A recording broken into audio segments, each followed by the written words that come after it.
Okay students, let's start the lecture. It is lecture number 3 of respiration circulation. इसमें हम लोग क्या देखने वाले हैं, मैकेनिज्म ऑफ रेस्पिरेशन देखेंगे, जिसमें से हम लोग दो पार्ट देखने वाले हैं, mainly breathing and external respiration. और दो पार्ट है इसका, it is internal respiration and cellular respiration.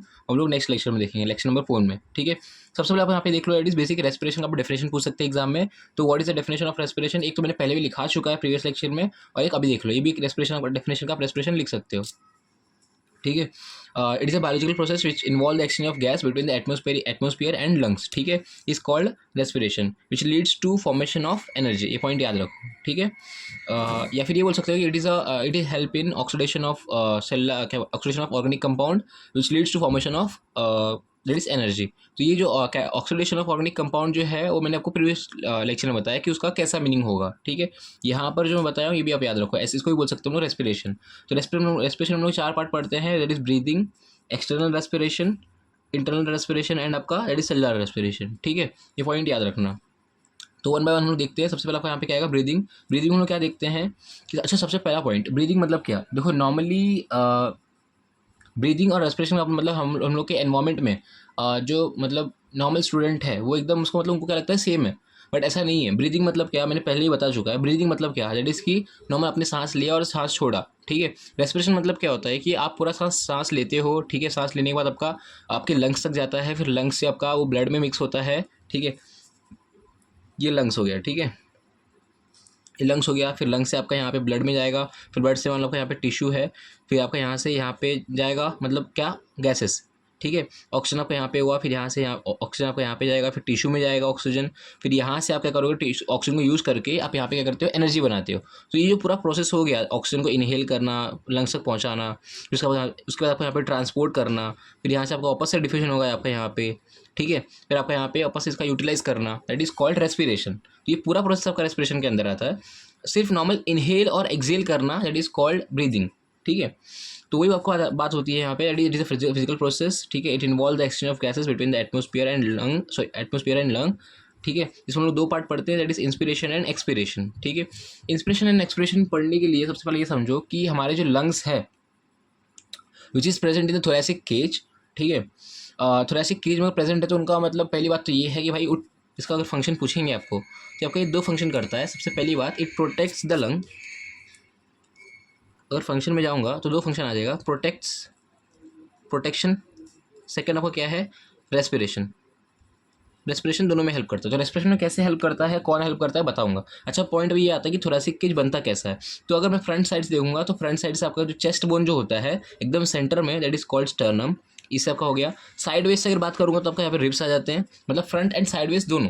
ठीक है, डायफ्राम की अगर बात करूँगा, डायफ्राम आपका मतलब लोअर साइड से आपका मतलब प्रेजेंट होता है, मतलब आपका ये जो अगर लंग्स अगर आपका है, जहाँ आपका ये लोअर साइड से आपका डायफ्राम आ जाएगा, साइड साइड से आपके रिब्स आ जाएंगे. ठीक है, बीच में आपका यहाँ पे स्टर्नम बोन होता है. यहाँ पे इतना ठीक से बता नहीं सकता इसके अंदर में, बट समझो यहाँ पे स्टर्नम बोन होता है. अगर बैक साइड से अगर देखूंगा तो बैक साइड से आपका वर्टेब्रल कॉलम होएगा. और पॉइंट ये आता है कि आपका जो दो रिब्स जो होते हैं, ठीक है, इन दोनों रिब्स के बीच में आपके एक सम पेयर्स ऑफ मसल होता है. ठीक है, डिफरेंट टाइप्स ऑफ मसल होते हैं, that is called intercostal muscle. Intercostal muscle देखो, ICM मतलब क्या, इंटरकोस्टल मसल. ठीक है, आपको दो टाइप के आपके इंटरकोस्टल मसल होते हैं बिटवीन द रिब्स. ये जो रिब्स होते हैं ना, इनके बीच में आपका दो, अगर आपका ये रिब्स है, ठीक है, तो मसल्स की जो बोलते हैं ना अरेंजमेंट, अगर आपका एक्सटर्नल इंटरकोस्टल मसल जो होता है, इट इज़ अटैच्ड, मतलब उनका अरेंजमेंट ऐसा है. ठीक है, तो अगर मैं इसको निकालूंगा और मैं इंटरनल इंटरकोस्टल मसल का मुझे देखना है, तो उसका अरेंजमेंट कुछ ऐसा दिखाई देगा मुझे, उसके अपोजिट मतलब डायरेक्शन में. ठीक है, तो ये अपर वाला लेयर हो गया, फिर इसके नीचे वाला लेयर ऐसा तुम्हारा होता है. तो इंटरनल कोस्टल मसल तुम्हारे दो लेयर से मिलकर बने हुए हैं, that is external intercostal muscle and internal intercostal muscle. ठीक है, ये था कुछ हमारे बेसिक ब्रीदिंग के बारे में इन्फॉर्मेशन. अब हम लोग देखते हैं what is inspiration and expiration का प्रोसेस कैसा होगा. ठीक है, नॉर्मल देखो, इंस्पिरेशन में आपका होता क्या है, सबसे पहली बात, जो आपका जो डायफ्रागम जो होता है वो आपका नॉर्मल में आपका कैसा प्रेजेंट होता है, डोम शेप में. डोम शेप मतलब कैसा कि वो कॉन्ट्रैक्ट नहीं है. ठीक है, जब वो कॉन्ट्रैक्ट होता है तो उसका मूवमेंट कुछ ऐसा होता है. ठीक है, मूवमेंट ऐसा होगा. तो ये यहाँ पे आपका फ्लैट हो गया है. ठीक है, जब आपको वापस आप सांस छोड़ते हो बाहर, तो सांस छोड़ने की वजह से आपका ये क्या होता है, रिलैक्स हो जाता है. तो इन शॉर्ट आप यहाँ पे देख सकते हो कि एक्सप्रेशन में कैसा हुआ कि नॉर्मली जब आप सांस लिए थे तो फ्लैट हो गया था, उसके बाद आपका यहाँ पे जैसे आपने सांस छोड़ा तो आपका ये इसमें कन्वर्ट, डोम शेप में कन्वर्ट हो गया. इसको बोलते हैं डोम शेप. ये जो दिख रहा है ना स्ट्रक्चर, इसको बोलते हैं डोम शेप.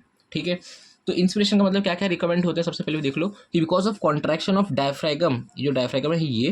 दूसरी बात, आपके लंग्स के बीच में आपका जो ये इंटरकोस्टल मसल था, इंटरकोस्टल मसल में जो दो टाइप ऑफ इंटरकोस्टल मसल थे, उनमें याद रखना एक्सटर्नल वाला हम लोग आपको ज़्यादा मतलब उसको हम लोग यूज़ में लेते हैं, या फिर हम लोग उसके यहाँ पे हम लोग ज़्यादा स्टडी किए हैं उसके बारे में, ठीक है। तो contraction of intercostal diaphragm and external intercostal muscle, ये याद रखो। अगर एग्जाम में आपको पूछेंगे सर कि अगर इंस्पिरेशन में आपका अगर जो आपका इंटरनल इंटरकोस्टल मसल होता है उसका क्या होगा, तो वो इंटरनल इंटरकोस्टल मसल होता है और रिलैक्स रहता है। आपकी बुक में दिया हुआ नहीं है बट आप याद रखो। तो नॉर्मली आप ये देखना कि contraction of diaphragm and external intercostal muscle दोनों कॉन्ट्रैक्ट करते हैं। इसकी वजह से आपका होता क्या है कि जो आपका स्टर्नम है, अगर आपका मैं साइड वे से अगर डायग्राम बताऊँ तो इट इज़ लाइक दिस, कुछ ऐसा दिखाई देता है हमको, ठीक है। ये ऐसा रहता है नॉर्मली। ये आपको फिर कैसे कन्वर्ट हो जाएगा, ओके यहाँ बता दो स्ट्रक्चर आपको। देखो ये आपका डायफ्रागम कैसा है, डोम शेप डायफ्रागम है। अगर ये आपका स्टर्नम, यहाँ पे आपका स्टर्नम आ गया, यहाँ पे आपका साइड में रिब्स आ गए, ठीक है। पीछे आपका वर्टेब्रल कॉलम आ जाएगा, ठीक है, वर्टेब्रल कॉलम आ गया। अगर आप जब सांस लेते हो, ठीक है, तो आपका, या फिर ये बोल दो जब कॉन्ट्रैक्शन होता है, तो कॉन्ट्रैक्शन की वजह से होता क्या है कि आपका डोम शेप जो आपका ये डायफ्रागम है नीचे आ जाएगा। यहाँ पे जो मसल्स होते हैं इनके बीच में आपके कॉन्ट्रैक्ट करते हैं, जिसकी वजह से आपका होगा क्या कि whole increase in the size of the thoracic chamber. जबकि ये फ्लैट हो गया, देखो ऐसा फ्लैट हो जाता है हल्का सा, ठीक है। तो होता क्या आपका यहाँ पे increase in the volume of the thoracic chamber. अगर वॉल्यूम बढ़ेगा तो आपने पहले पढ़ा है, that is Boyle's law, that is अगर आपका वॉल्यूम अगर बढ़ता है तो प्रेशर आपका यहाँ पे क्या होगा, कम होगा, ठीक है। तो पॉइंट याद रखना। तो यहाँ पे होता है कि contraction of diaphragm and external intercostal muscle which leads to sternum move upwards and outwards. मतलब आपका यहाँ पे जो स्टर्नम है ये आपका अपवर्ड तो जाएगा, प्लस साइड में आपका आउटवर्ड आएगा। तो आपका नेट डायरेक्शन कैसा हो गया आपका, मतलब इस साइड में आपका नेट डायरेक्शन होता है, ठीक है। तो ये पॉइंट याद रखना, ऐसा ऊपर देखो, ये ऐसा ऐसा मतलब ऐसा राइज होता है, ठीक है। It is upward and outward, ठीक है। तो sternum moves upward and outward, ठीक है। Increases in the volume of the thoracic cavity which leads to decrease in the pressure of intrapulmonary pressure, ठीक है। मतलब डिक्रीज इन इंट्रापल्मोनरी प्रेशर आपका होता है देन द एटमॉस्फेरिक प्रेशर। अब जैसे आपका अगर आपका लंग का प्रेशर आपका अगर कम हो जाएगा, लंग का मतलब क्या, दैट इज हम लोग इंट्रापल्मोनरी प्रेशर बोलते हैं, आईपीपी मतलब इंट्रापल्मोनरी प्रेशर, ठीक है। अब जैसे आपका पल्मोनरी प्रेशर अगर कम हो गया तो आपका जो इनहेलेशन ऑफ गैसेस होता है, inhalation of atmospheric gases, pressure अगर आपका लंग्स का कम होगा तो अपने आप जो बाहर के जो एयर होते हैं उनका प्रेशर ज़्यादा होने की वजह से आपका जो एयर होता है वो अपने आप अंदर आ जाता है, ठीक है। This leads to call as inspiration, ठीक है। अगर मैं एक्सप्रेशन की अगर बात करूंगा तो एक्सप्रेशन में आपका इसका सब एकदम प्रोसेस जो होता है एकदम वाइस वर्सा होता है। अब देख सकते हो ये जो पूरा रो है वो आपका एक्सप्रेशन का लिखा हूँ मैंने, ठीक है।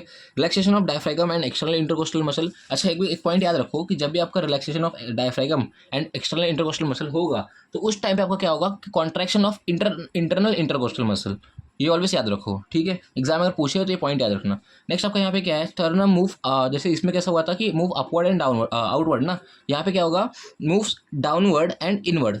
कैसा, डाउनवर्ड एंड इनवर्ड।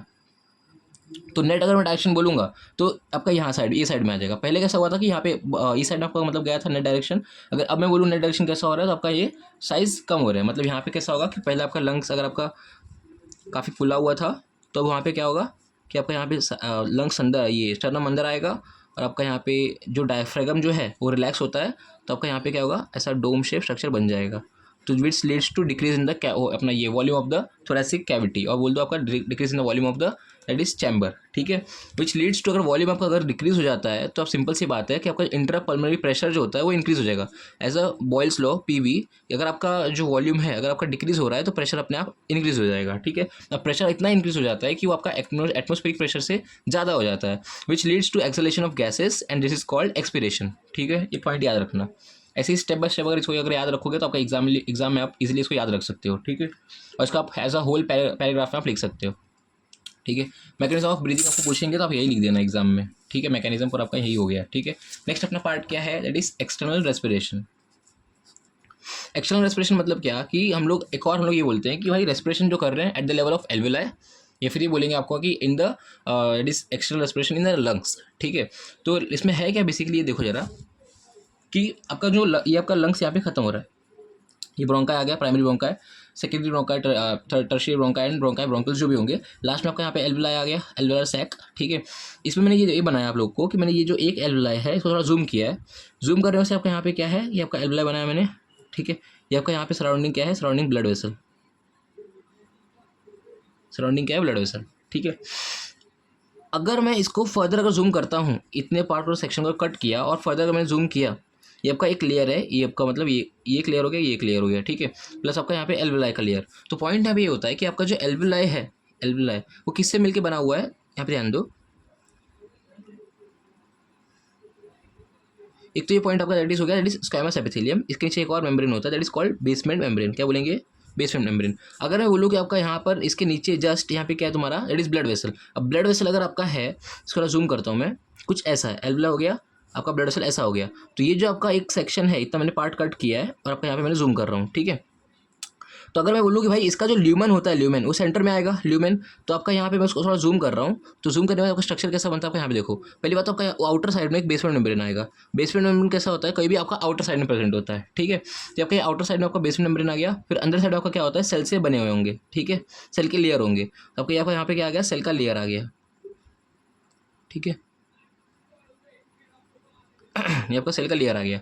तो आपको यहाँ पे क्या हुआ, दैट इज स्क्वैमस एपिथेलियम। उसके बाद आपका यहाँ पे जो बेसमेंट मेम्ब्रेन बने हैं वो दो मतलब separate two different basement membrane होंगे। उसका आपको यहाँ पे क्या आएगा, दैट इज एंडोथेलियम, या फिर बोल दो कि स्क्वैमस एपिथेलियम, ठीक है। दोनों बोलना है बोल सकते हो। पॉइंट यहाँ पे क्या होता है कि ये इतने पास होते हैं ना कि ये जो इन दोनों का जो टू डिफरेंट बेसमेंट मेम्ब्रेन है, वो हमको क्या लगता है कि it is one basement membrane. तो इसका अगर मैं कंबाइन करूँगा और एक स्ट्रक्चर अगर बनाऊंगा तो इट इज़ आपको कुछ ऐसा दिखाई देता है। वो ये आपका क्या हो गया, दैट इज स्क्वैमस एपिथेलियम। फिर आपका यहाँ पे एक बेसमेंट मेम्ब्रेन आ जाएगा, ये दोनों को मिला करके एक बेसमेंट मेम्ब्रेन बनेंगे। फिर उसके नीचे आपका यहाँ पे क्या आ जाएगा, दैट इज एंडोथेलियम, ठीक है। स्क्वैमस एपिथेलियम, बेसमेंट मेम्ब्रेन, आपका यहाँ पे थर्ड आपका क्या हो जाएगा, एंडोथेलियम ऑफ कैपिलरी, ठीक है। तो पॉइंट भी ये आता है कि तीनों मिलकर जो स्ट्रक्चर बना है इसको बोलते हैं रेस्पिरेटरी यूनिट। इसलिए पढ़ा रहा हूँ कि तीनों मिलकर उसको हम क्या बोलते हैं, रेस्पिरेटरी यूनिट बोलते हैं, ठीक है। यहाँ से आपको क्या होता है कि जो भी गैसेस होते हैं यहाँ से यहाँ डिफ्यूजन होगा, ठीक है। O2 आपका यहाँ से अंदर आएगा और CO2 आपका यहाँ से क्या आएगा, बाहर जाएगा, ठीक है। तो यही पॉइंट याद रखो। अभी हम लोग ये देखने वाले कि आपको एग्जाम हो सकती है रेस्पिरेटरी यूनिट जो होता है वो कौन से तीन मेम्ब्रेन से मिलकर बनता है। तो स्क्वैमस एपिथेलियम आपका क्या आ जाएगा, एल्विलाई, बेसमेंट मेम्ब्रेन एंड आपका that is endothelium of capillary, ठीक है, which is made of simple squamous epithelium. कि पॉइंट याद रखना। नेक्स्ट अपने ये होता है पॉइंट कि ये पॉइंट ऑलवेज याद रखो कि जब भी आपका एक्सचेंज ऑफ गैसेस होते हैं, कब होगा, क्योंकि सिंपल सी बात है, कब हो सकता है कि आपका जब भी अगर कोई अगर प्रेशर डिफरेंस होगा तब। सिंपल सी बात है ना कि अगर मैं बोलूँ ये एक लेयर है, यहाँ पे कुछ मॉलिक्यूल्स है और यहाँ पे कुछ मॉलिक्यूल्स है, ठीक है। अगर यहाँ पे कम मॉलिक्यूल है मतलब प्रेशर कम है, यहाँ पे क्या है मतलब ज़्यादा मॉलिक्यूल्स है, तो मतलब यहाँ पे क्या होगा, प्रेशर ज़्यादा होंगे। तो अगर प्रेशर अगर ज़्यादा है तो यहाँ से यहाँ कैसा होगा, वो मूवमेंट होगा। पहला पॉइंट ये। तो अगर प्रेशर का अगर मूवमेंट अगर प्रेशर अगर ज़्यादा है तो मूवमेंट ऑफ मतलब डायरेक्शन ऑफ मूवमेंट कैसा होगा, from high pressure to low pressure. Simple सी बात है। तो वही बात है कि आपका यहाँ पे यही होता है, जब प्रेशर डिफरेंस होगा तो आपका यहाँ पे एक्सचेंज ऑफ गैसेस होंगे, ठीक है। तो अब यहाँ पे पॉइंट क्या होता है कि हम लोग जब हमारे बॉडी में कोई भी अगर हमको देखना होता है ऑक्सीजन का प्रेशर या फिर कार्बन डाइऑक्साइड का प्रेशर, तो हम लोग उसको कैसे स्टडी करते हैं, that is partial pressure of oxygen या फिर partial pressure of carbon dioxide. तो आपका यहाँ पे यही है कि हम लोग जब भी ऑक्सीजन का अगर प्रेशर लिखना हो तो हम लोग ऐसा लिखते हैं PpO2, that is partial pressure of oxygen. ये PP मतलब क्या, दैट इज पार्शियल प्रेशर, जो कि आपका यहाँ लिखा है मैंने, ठीक है। CO2 का अगर लिखना होगा तो हम लोग कैसे लिखेंगे, पार्शियल प्रेशर ऑफ CO2, ठीक है। तो अभी ये बस ये बेसिक याद रखो इन्फॉर्मेशन, ये बेसिक इन्फॉर्मेशन है, आपको पूछ सकते हैं एग्जाम में कि what is the partial pressure of, क्या बोलते हैं आपका ये carbon dioxide in alveoli, and what is the partial pressure of carbon dioxide in. अच्छा ये पॉइंट याद रखना, ये आपका पल्मोनरी आर्टरी है, ये आपका पल्मोनरी वेन है। पॉइंट क्या है यहाँ पे कि आपका जो ये आपका एल्वियोलाई हो गया, यहाँ पे आपको कैपिलरी हो गए, एल्वियोलाई। अभी यहाँ पे क्या होता है कि जो भी ब्लड वेसल्स जो होते हैं वो क्या करते हैं कि वो डीऑक्सीजनेटेड ब्लड, यहाँ पे लिख रहा हूँ मैं, डीऑक्सीजनेटेड ब्लड कैरी करते हैं, ठीक है, मतलब लेके आते हैं। फिर यहाँ पे क्या करेंगे, CO2 मतलब तुम्हारे एल्वियोलाई में देंगे, CO2 अगर एल्वियोलाई में आपको यहाँ पे दे दिया, फिर यहाँ पे क्या करेंगे, आपका O2 यहाँ से अंदर लेंगे। जब आपका O2 अंदर लेते हैं तो इसको हम बोलते हैं ऑक्सीजनेटेड ब्लड। क्या बोलेंगे, ऑक्सीजनेटेड ब्लड, ठीक है। तो ये पॉइंट याद रखो। अब पहला पॉइंट तो ये हो गया। दूसरा पॉइंट ये है कि भाई आपका कि डिफ्यूजन होगा क्या, होगा कैसे, मैंने आपको बताया basis on the basis of that is ये प्रेशर डिफरेंस। तो आपका यहाँ पे डीऑक्सीजनेटेड ब्लड में आपका जो पार्शियल प्रेशर जो होता है कार्बन डाइऑक्साइड का, दैट इज 45 mmHg। तो ये याद रखना। अब यहाँ पे कैसा कितना है, 45 mmHg। एल्वियोलाई में अगर बात करूँ कार्बन डाइऑक्साइड की तो आपके यहाँ पे कितना मतलब ये प्रेशर होता है, दैट इज 40 mmHg। तो यहाँ पे प्रेशर हाई है, यहाँ प्रेशर लो है। सिंपल सी बात है, यहाँ से यहाँ डिफ्यूजन होगा। अगर यही मैं अगर बोलूँ ऑक्सीजन का मतलब ये पार्शियल प्रेशर कितना होता है तो 104 mmHg होता है। अब वही जब यहाँ पे अगर मैं ऑक्सीजन ये सॉरी जब यहाँ से आपका यहाँ पे ये यहाँ पास होता है। अच्छा पहला पॉइंट कि जब यही डीऑक्सीजनेटेड ब्लड में अगर मैं पूछूं ऑक्सीजन का मतलब तुम्हारा मतलब क्या बोलते हैं, ये पार्शियल प्रेशर कितना है, तो 40 mmHg होता है। कितना होता है, 40 mmHg। कितना, सॉरी PO2 का, प्रेशर ऑफ O2, ठीक है। अब जैसे ही आपका इतना प्रेशर है तो सिंपल सी बात है, आपका 104 आपका जैसे ही अंदर आता है कुछ लेयर को पास करके आएगा तो थोड़ा प्रेशर कम हो जाता है। जैसे ही आपका अंदर अंदर आया तो आपका यहाँ पे प्रेशर कितना हो जाएगा, दैट इज़ 90 mmHg। तो पॉइंट अभी ये आती है कि आपका यहाँ पे 40 mmHg था, यहाँ पे सडनली आपका इतना बढ़ गया ड्यू टू दिस 104 mmHg। अभी यहाँ पे एक और पॉइंट याद रखना कि ये ऑक्सीजन, अगर आपको पूछेंगे एग्जाम में कि तुम्हारा दैट इज़ ये तुम्हारा क्या है, दैट इज़ ऑक्सीजन, ये ऑक्सीजन का प्रेशर तुम्हारा जो भी है that is in oxygenated blood कितना तुम्हारा क्या है just after the diffusion, that is 90 mmHg, ठीक है। अगर यही मैं पूछूं कि आपका जो डीऑक्सीजनेटेड ब्लड जो तुम्हारा है उसमें तुम्हारा मैं पूछूं कि तुम्हारा ऑक्सीजन का प्रेशर कितना है तुम्हारा, दैट इज़ 40 mmHg, तो आपको डायरेक्ट क्वेश्चन ऐसे ही पूछेंगे, ठीक है। तो ये याद रखना, ठीक है। नेक्स्ट अपना होता है कुछ important terms, that is pulmonary volume and pulmonary capacity. तो पहले कुछ हम लोग देख लेते हैं वॉल्यूम। वॉल्यूम आपके यहाँ पे कौन से टाइडल वॉल्यूम। सब टाइडल वॉल्यूम मतलब क्या कि नॉर्मल मतलब आपका जो आप सांस लेते हो या नॉर्मली आप सांस जो छोड़ते हो, जैसे आप सांस लिया सांस छोड़ा, दैट इज टाइडल वॉल्यूम, ठीक है। कितना होता है, 500 ml होता है, याद रखना। ऐसा MCQ पूछ सकते हैं direct, that is normal volume of air in और आउट, ठीक है। इंस्पिरेटरी रिजर्व वॉल्यूम मतलब तुम्हारा क्या होता है कि जितना आप सांस लिए नॉर्मली इतना लिया, उसके बाद आप अगर आप एक्सरसाइज कर रहे हो तो और सांस लोगे और डीप सांस लोगे और इतना सांस लिए, दैट इज कॉल्ड एक्स्ट्रा, जो एक्स्ट्रा वॉल्यूम ऑफ जो आपने लिया, extra maximum volume of air जो आप इनटेक कर रहे हो, that is called inspiratory reserve volume, ठीक है, जो कि 2500 से लेकर 3000 ml तक होता है, ठीक है। इसके बाद अपना आता है that is expiratory reserve volume. Expiratory reserve volume का मतलब क्या होता है कि जो भी आप नॉर्मल सांस ले रहे हो, ठीक है, नॉर्मल सांस लिए फिर आप नॉर्मल सांस छोड़ रहे हो, ठीक है, उसके बाद आप जितना आप एक्स्ट्रा वॉल्यूम ऑफ एयर जो छोड़ सकते हो, एक बार आप ट्राई करो, नॉर्मल सांस लिए छोड़े और जो सब छोड़ते हो, that is called expiratory reserve volume. Extra volume of air that is breath out is called expiratory reserve volume, which is normally 1000 to 1100 ml आपका मतलब होता है, ठीक है। रेसिडुअल वॉल्यूम आपका यहाँ पे क्या होता है कि जो ऑलवेज एक बोलते हैं ना कि आप कितना भी आप सांस बाहर छोड़ दो, देयर इज एक स्पेसिफिक अमाउंट ऑफ एयर होता है जो हमारे लंग्स में ऑलवेज प्रेजेंट होता है, ठीक है। अगर वो नहीं होगा तो हमारा लंग्स जो होता है वो पूरा कोलैप्स हो सकता है। तो कोलैप्स नहीं होने के लिए एक स्पेसिफिक अमाउंट ऑफ मतलब बोलते हैं ना कि एयर ऑलवेज प्रेजेंट रहता है, ठीक है।